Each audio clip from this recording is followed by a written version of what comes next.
Lesson 1. School Stories. Section 1. Nat goes to Plumfield. Read this extract from the beloved children's classic Little Men, the unofficial sequel to the better-known Little Women. Here we catch up with the feisty protagonist of the first book, Jo, now all grown up and running a home for boys, as she welcomes a new boy, Nat, into her warm, loving, and somewhat chaotic home. "Please, sir, is this Plumfield?" asked a ragged boy of the man who opened the great gate at which the omnibus left him. "Yes. Who sent you?" "Mr. Lawrence.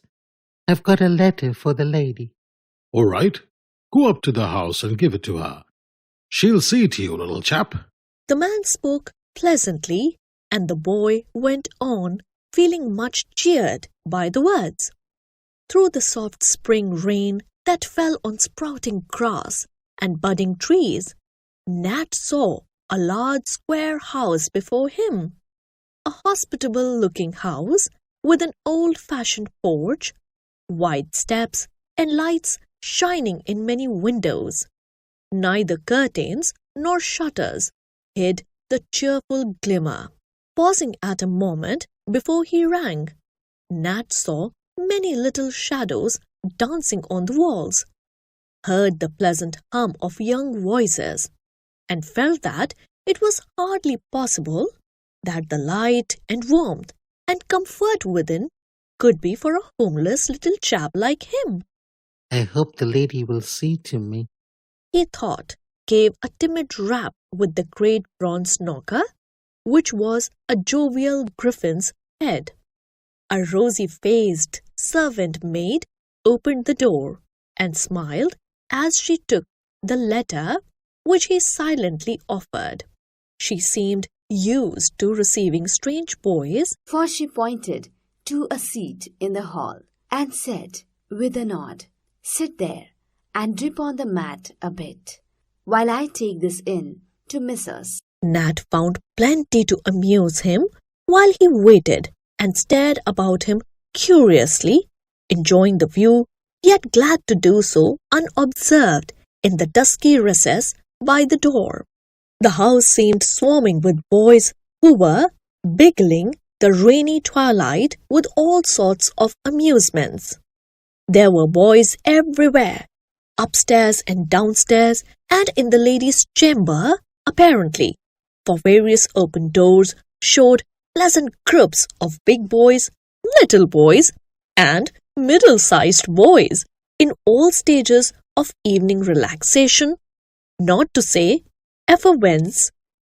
2 large rooms on the right were evidently classrooms, for desks, maps, blackboards, and books were scattered about. An open fire burned on the hearth, and several indolent lads lay on their backs before it, discussing a new cricket ground with such animation that their boots waved in the air.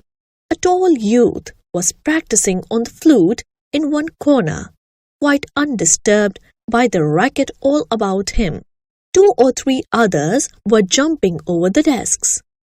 In the room on the left, a long supper table was seen, set forth with great pitchers of new milk, piles of brown and white bread, and perfect stacks of the shiny gingerbread so dear to boyish souls.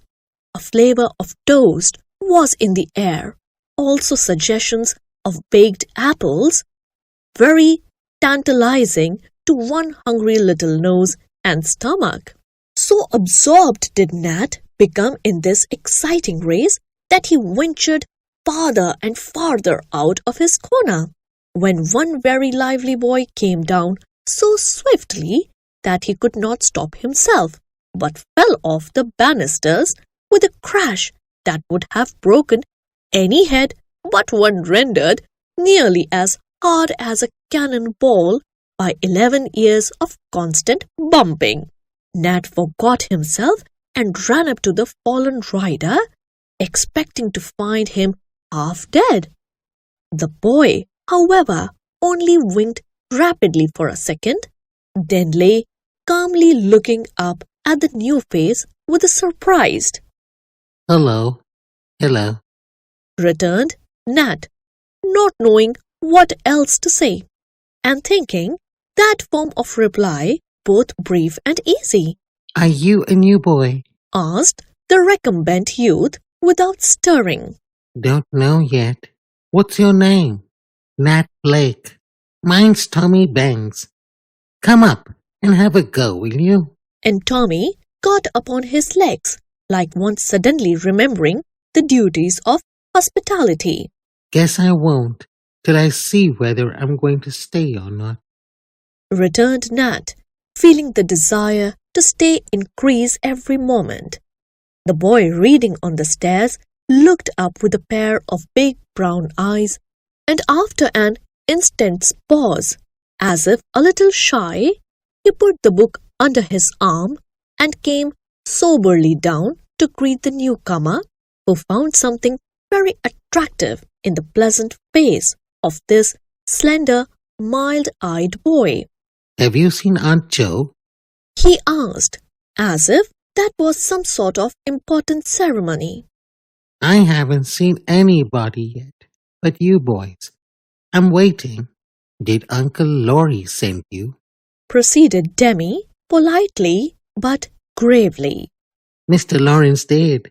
He is Uncle Laurie, and he always sends nice boys. Nat looked gratified at the remark and smiled in a way that made his thin face very pleasant. He did not know what to say next, so the two stood staring at one another in friendly silence, till the little girl came up with her doll in her arms. She was very like Demi, only not so tall, and had a rounder, rosier face and blue eyes.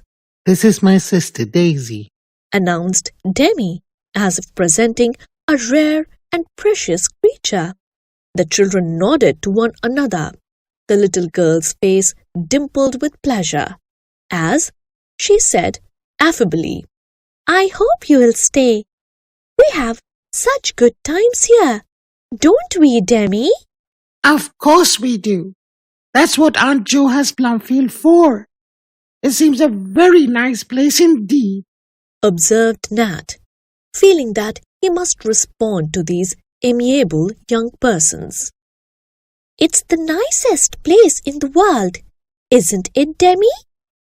Said Daisy, who evidently regarded her brother as authority on all subjects. No, I think Greenland, where the icebergs and seals are, is more interesting.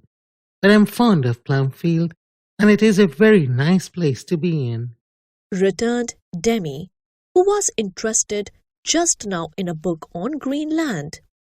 He was about to offer to show Nat the pictures and explain them when the servant returned, saying with a nod toward the parlor door, All right, you are to stop. I'm glad. Now come to Aunt Jo.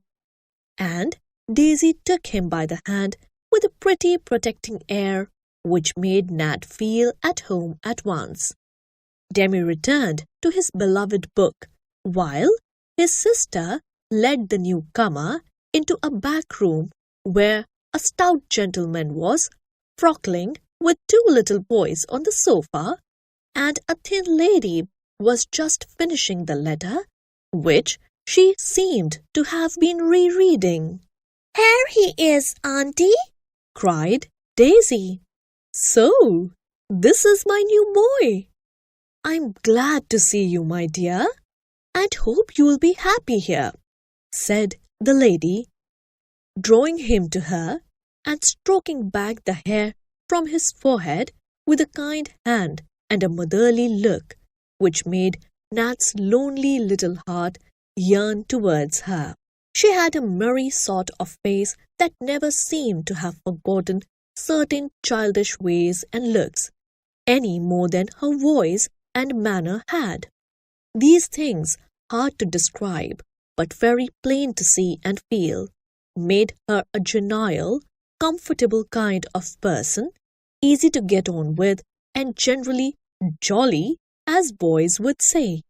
She saw the little tremble of Nat's lips as she smoothed his hair, and her keen eyes grew softer, but she only drew the shabby figure nearer and said, laughing, "I am Mother Bahir. That gentleman is Father Bahir, and these are the two little Bahirs. Come here, boys, and see Nat."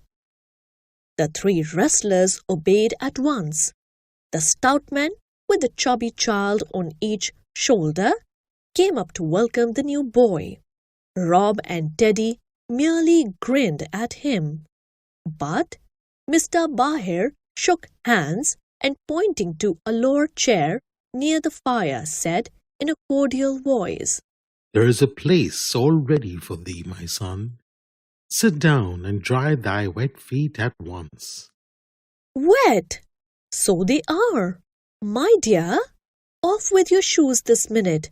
I'll have some dry things ready for you in a jiffy," cried Mrs. Bahir, bustling about so energetically that Nat found himself in the cozy little chair with dry socks and warm slippers on his feet before he would have had time to say Jack Robinson if he had wanted to try.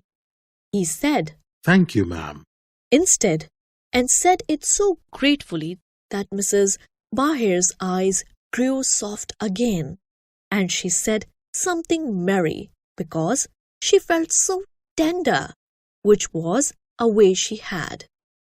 "These are Tommy Bang's slippers, but he never will remember to put them on in the house, so he shall not have them. They are too big, but that's all the better. You can't run away from us so fast as if they fitted." I don't want to run away, ma'am. And Nat spread his creamy little hands before the comfortable blaze with a long sigh of satisfaction. An extract from Little Men by Louisa May Alcott.